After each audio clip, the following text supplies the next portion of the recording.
Hello, ladies and gentlemen. We are back one more time on my GX finally.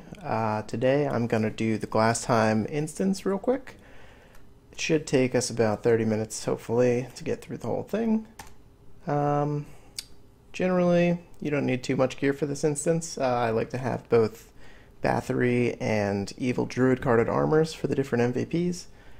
I have a Malicious Krishna on that I use for rolling cutter, so I don't have to use potions. Edga doll that I swap with the Rideward hat for the whole time. Other than that, some ASPD gear just to get 193 with daggers on. Alright, so right now we are going to reserve the instance.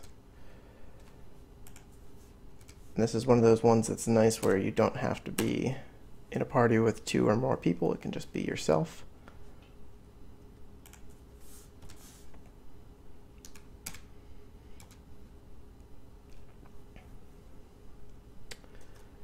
And then you want to go down here and talk to this NPC.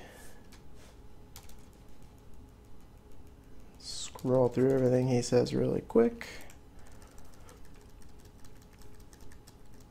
And then down here you want to talk to this other one, Heinrich.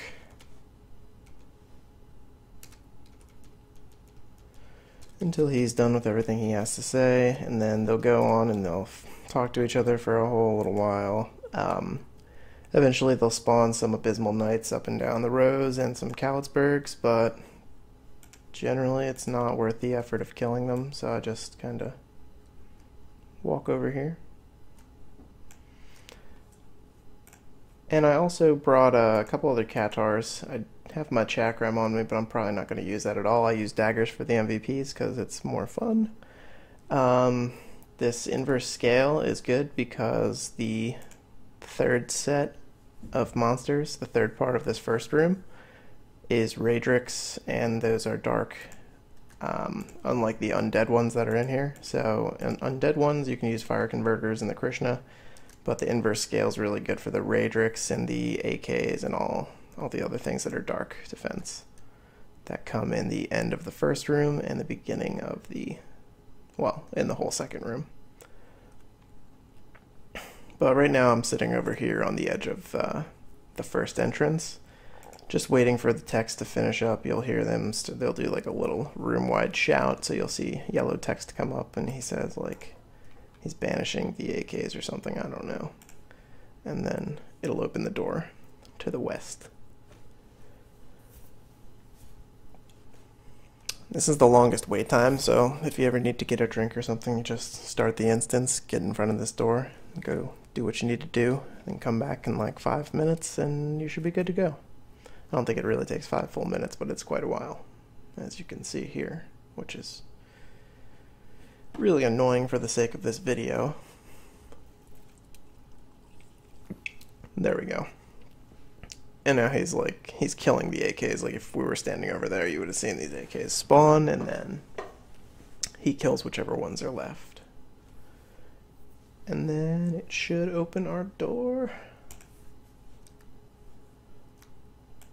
I really only use the Edga for the MVPs because Rideward is so useful for the SP.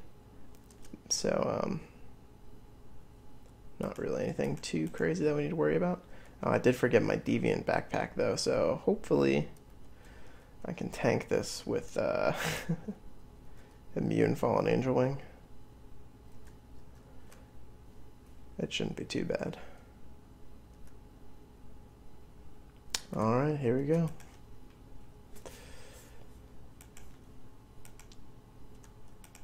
And do a little fire converter. Grab these zombies up here.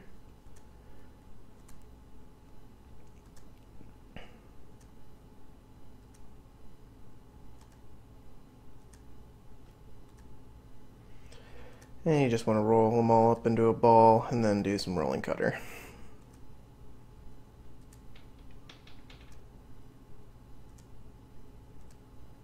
I think that's it for the little zombies.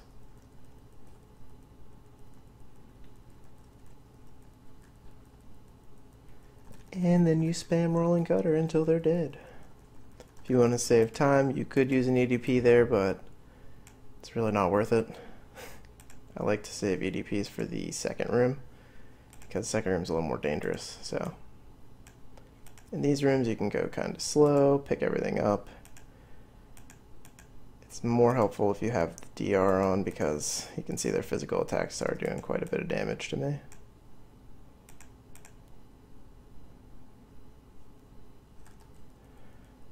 And then you want to rolling cutter them away. You can probably use this genie's backpack, although nothing in here is water, so it doesn't really help me out. But I do get the extra attack and everything from the backpack, which is nice for rolling cutter.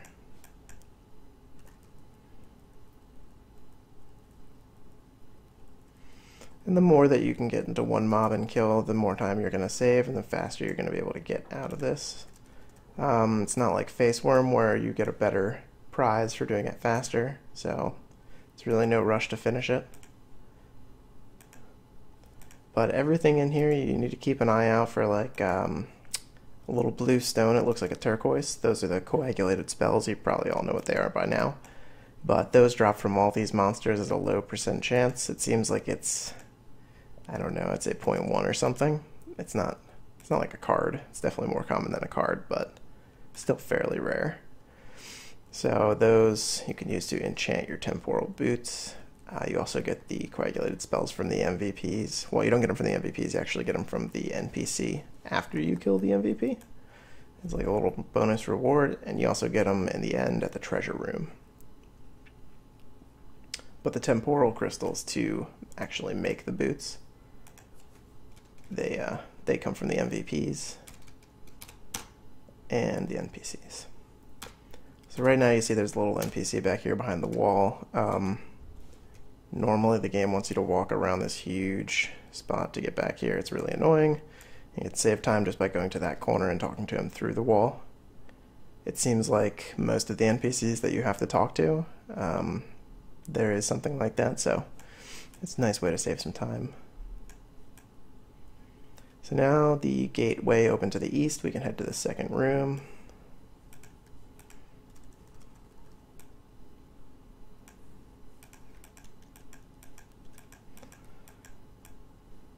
And we'll put on a little bit of buffs. This next room is where we're going to introduce the maggots, which do fire damage and a ton of neutral damage. So these things are really annoying. Hopefully we can get rid of them fairly quickly.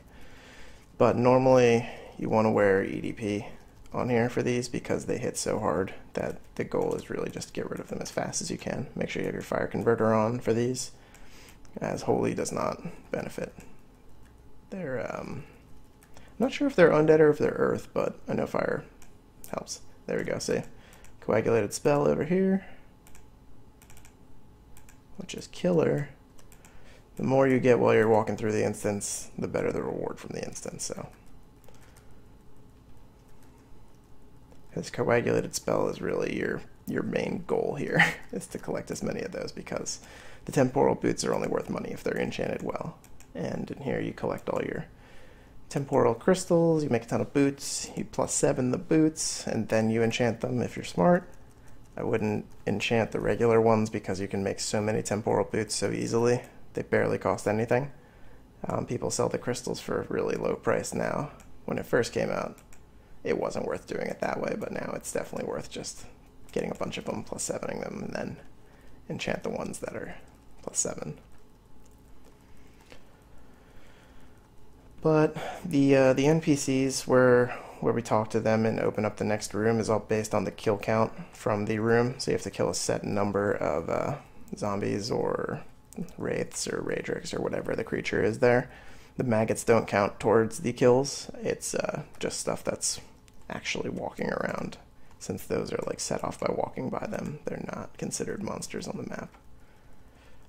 But they do drop coagulated spells, so that's a good thing. They respawn too, so like these dead bodies that you see, they'll eventually reappear, and then more maggots will come out of them.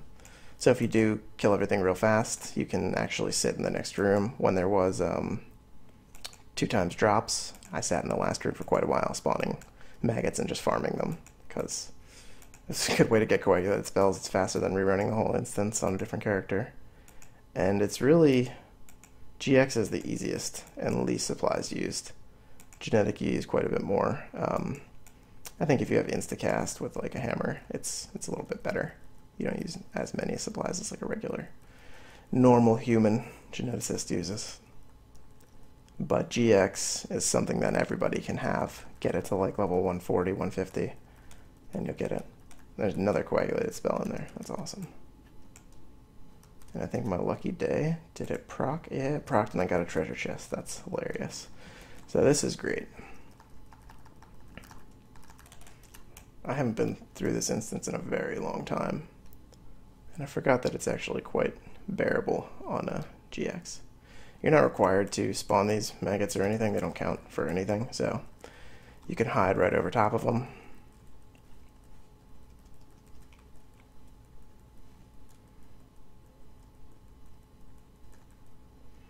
And I don't know if this is going to be enough of the zombies up in this room. You sometimes have to go around to that next hallway. But there are quite a few, so who knows. Come on. So that one's stuck behind a wall. That's like super annoying.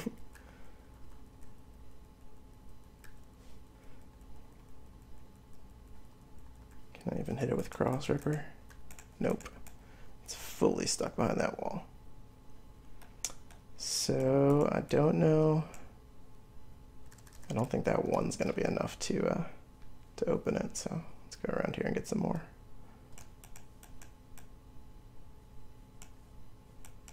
Yeah, there's quite a few right here, so this is definitely going to open it up.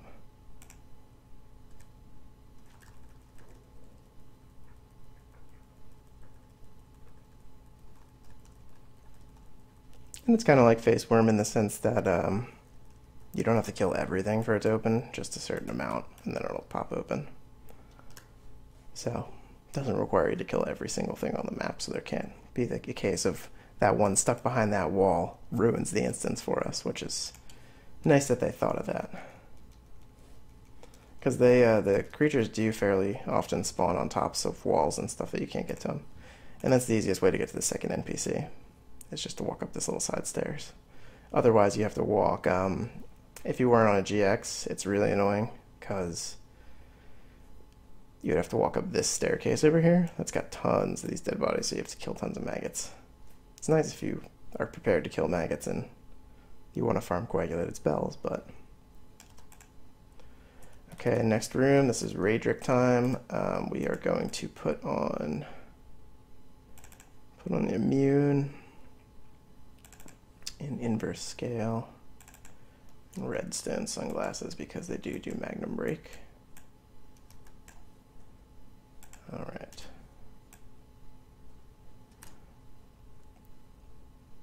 And I didn't have to EDP that early necessarily, but I do like to EDP here. Great thing to have in this instance for this part is a Bryn because of the knockback from the Raedric archers. But if you don't have it, that's totally okay. We're going to do this round without it. It's just a little bit trickier. Gotta be real stealthy. They hit really hard, so be careful. And use Cross Ripper whenever you can too to try to pick them off.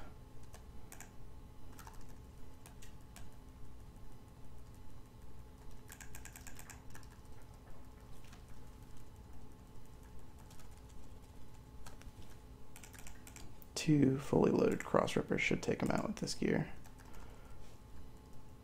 With EDP, of course, but this floor is just, it's a lot safer to use EDP. It's a small price to pay for how fast you can get through the Raedrics, and half of the surviving them is just to kill them fast. And the other half is to do a lot of damage. But that also goes into killing fast.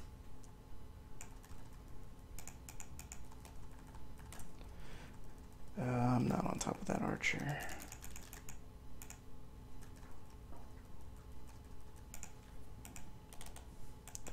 You don't really have to be wearing a CD in mouth for here.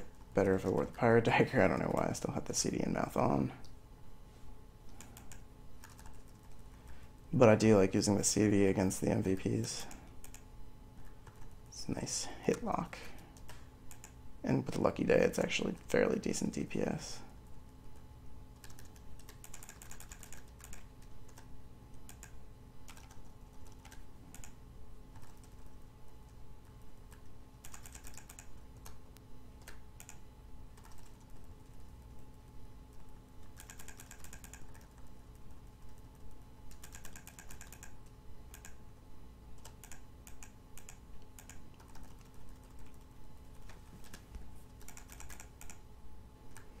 Focus on one at a time.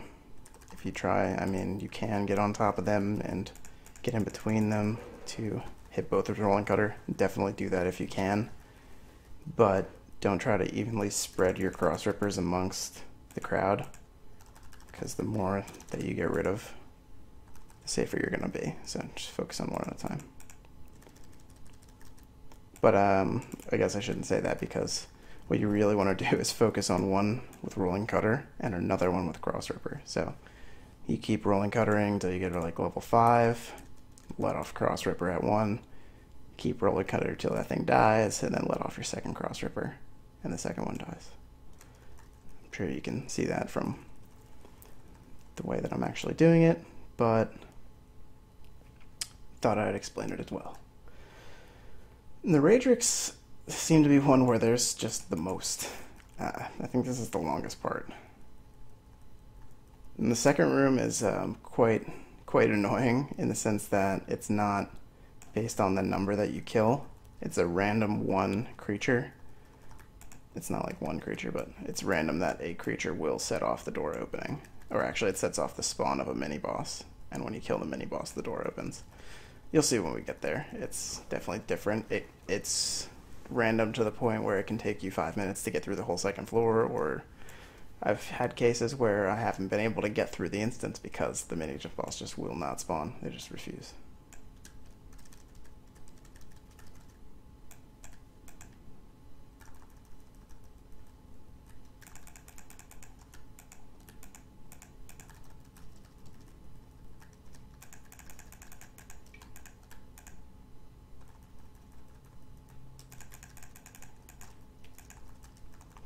You gotta be careful in here too. I mean, these things they're really strong creatures. So it's not an instance that you can just pick up and do at 125 like Mora or something.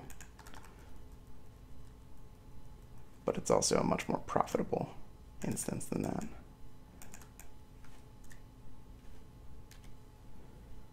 I keep hitting Awakening Potion, thinking I'm going to use Takoyaki because that's my key for Taco on my genetics.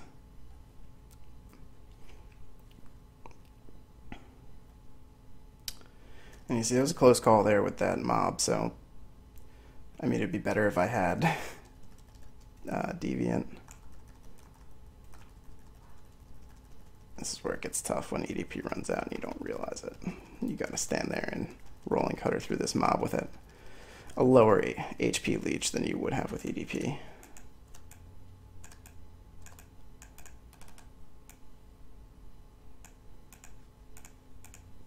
These three. Oh.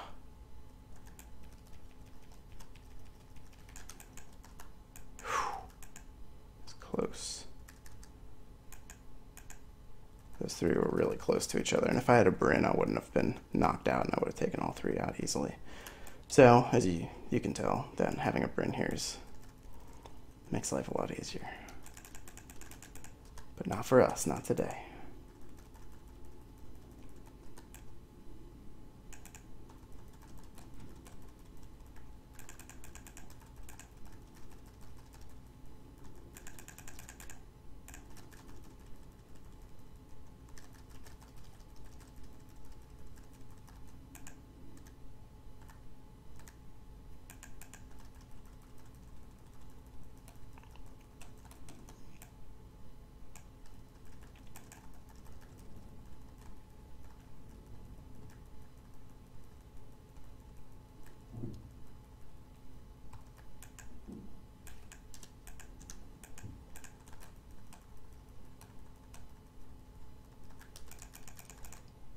The inverse scale is so much nicer than using a Spursio in here too.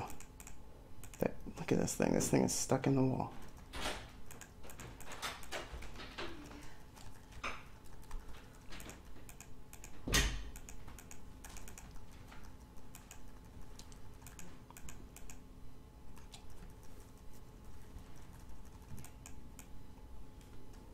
And we are nearing the part where this is going to end. This is the last part that you have to clear in the instance. There we go. And it sets off the NPC's spawn here, and then you can walk up and trigger the MVP spawn, the first MVP. For this one, you want to wear Undead Armor, so Evil Druid card, so that you can avoid its worst attacks. We'll do full ASPD gear, so we can get 193. Put on the Edga. Added damage from the pollution glasses. And make sure to put on the deadly armor. And for this one, you want to use Fire Converter as well. You could use Mild Wind to get a stronger attack, but Fire Converter is enough to finish.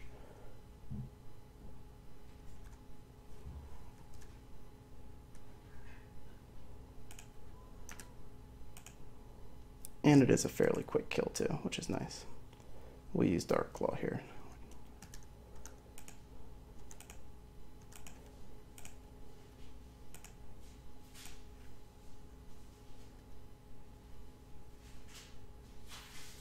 And Dark Claw really helps, for sure.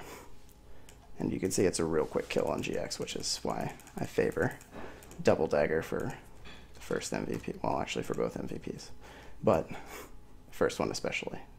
So he has high defense, and you can use the Ice Pick there, which makes everything a lot faster. This is the second room. There's two rooms here. There's a left side and right side. There's going to be the AKs, Archers, Raedric, regular Raedrics, and Kollitzbergs. They're all dark defense, so you want to use the inverse scale again. There's Bloody Knights as well, so I like to have the redstone sunglasses on for the Meteor Storm defense.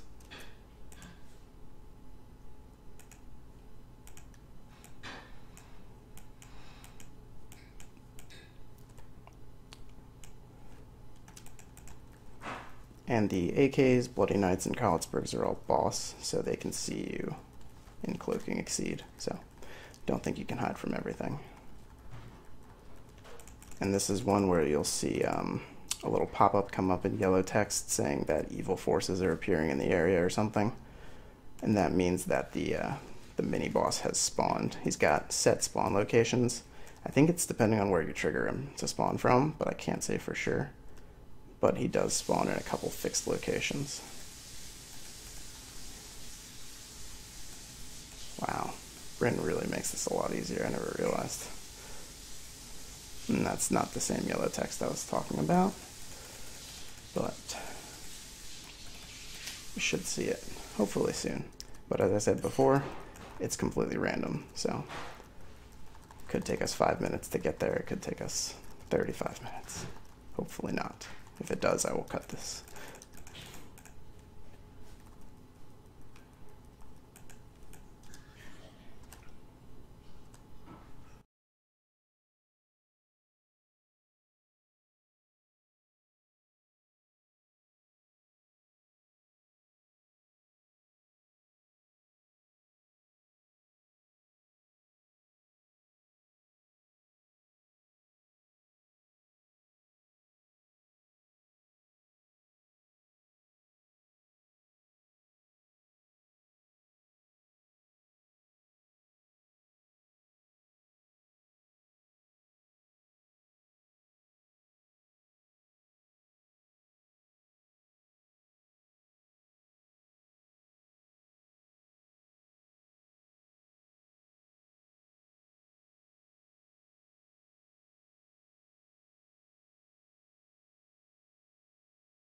I'm sure I've did a fast forward right there because that took forever.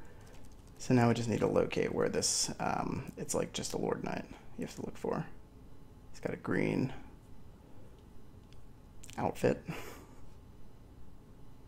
So long as you're in Cloaking Exceed, you won't trigger anything else to spawn while you're walking around, and so it makes this a lot easier than doing it on any other class. Checking the most common places where he would spawn at.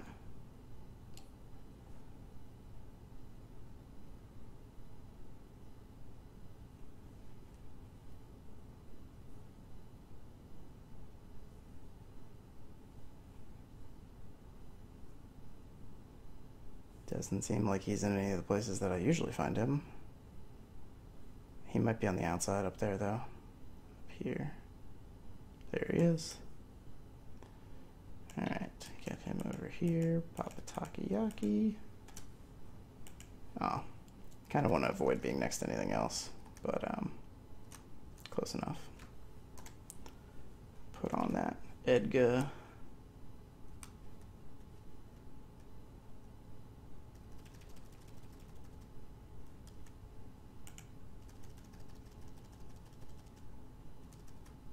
And he's gone. And they also drop coagulated spells, but it seems to be just as frequent as the other ones do. Maybe if just a little bit higher. Alright, so now we can go do the same thing on the other side, and hopefully it does not take as long.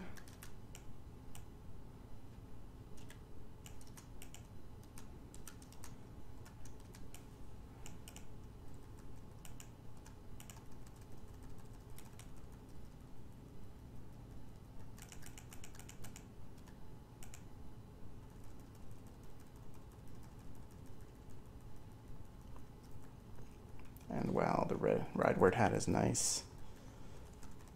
Edgar hat adds so much freaking damage to Rolling Cutter, it's crazy. But I do like the free SP from the Rideward.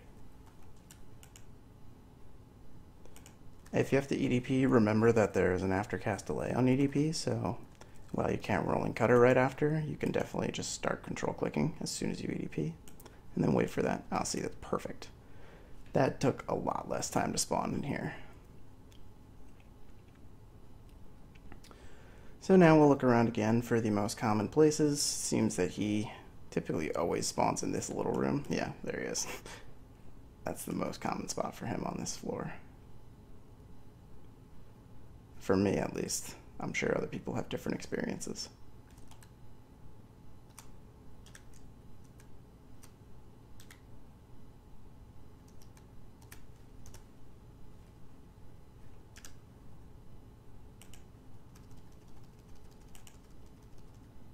And once their health gets low, they start magnum breaking very hard, so be sure to get rid of them as quick as you can.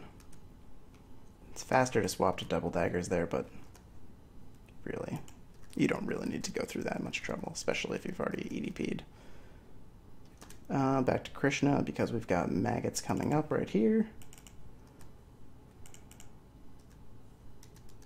So make sure EDP and fire convert. Farm you some maggots.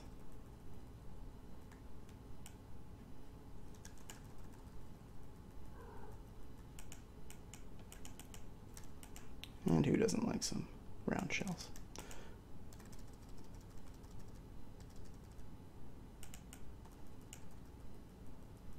And you can see I grabbed the Deviant because it took so long in that first room that I had to Caphra guard to get more healing stuff. Milk in this instance because I'm wearing the Bafo costume. So I decided to grab the Deviant out of storage as well. But typically it won't take that long, but just prepare, so if you do think it's going to take that long like it did for me, then make sure to bring as many healing items as you think you would need.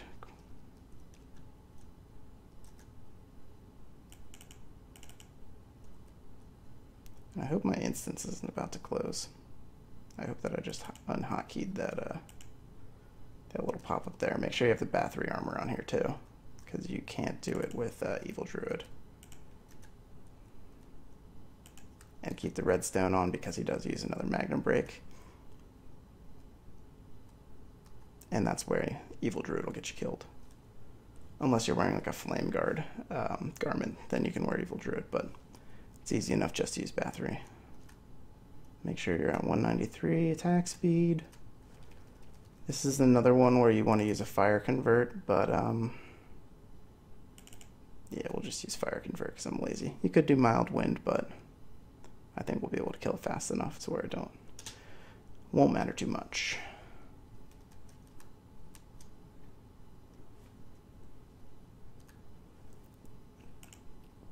And what I like to do with him is there will be spawns in this room all around.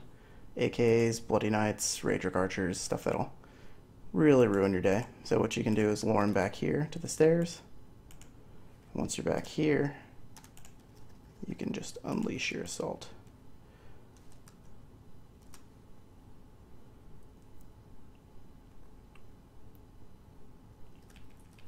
Gotta love that face worm queen leg.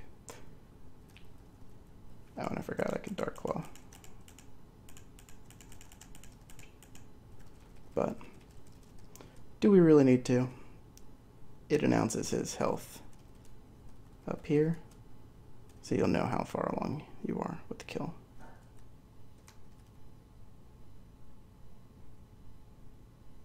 And there we go. You have now killed both MVPs. And make sure, it's very important that you talk to the NPCs after you do the kills, because that's what sets off the next NPC. So if you missed clicking on that first NPC, you would not be able to click on this second NPC.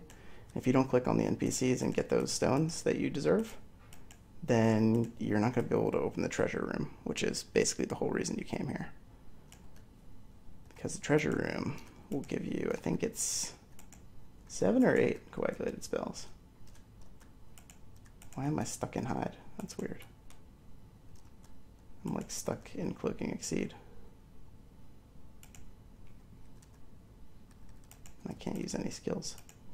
Maybe I need to tab to my desktop. That's weird.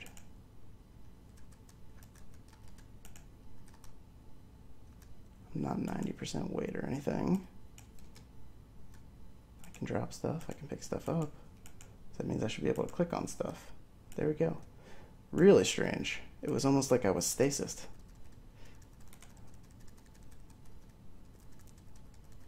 Okay.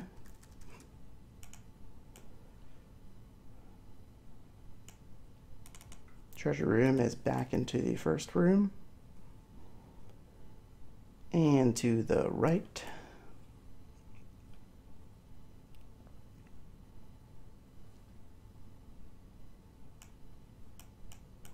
Go back through this door to where you had to kill your second zombies and go straight up. I remember when this first came out, not everybody knew there was a treasure room, so the crystals were worth a lot more than people should have been selling them for. So you click on the strange crack on the statue, and then you are almost home free.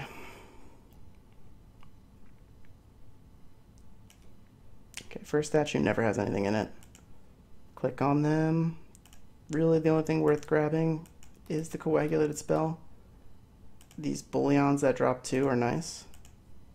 They sell for quite a bit of zenny to just NPCs. It's like 250k or something. I think platinums are like 300. Can't say for sure. These other little items that drop colorful brooch, gold coin bag, also just NPC things. There are weapons that come out. The sword, the one-handed sword that I just picked up is going to be a ceremonial sword. It's like a really crappy item that you can just vend to NPC for 50k, I think. But the one thing that's worth keeping out of here is the accessory that drops is the Silversmith bracelet. And that allows you to use the Spellbreaker skill. So if you do see accessories drop, hang on to them. Otherwise, the other things are not worth that much. The Staff of Geffen is okay, but it's level 1 weapon. Same with the Heavy Sword, so not really that great. Well, I hope you guys enjoyed. Usually won't take that long to finish, but at least we didn't die.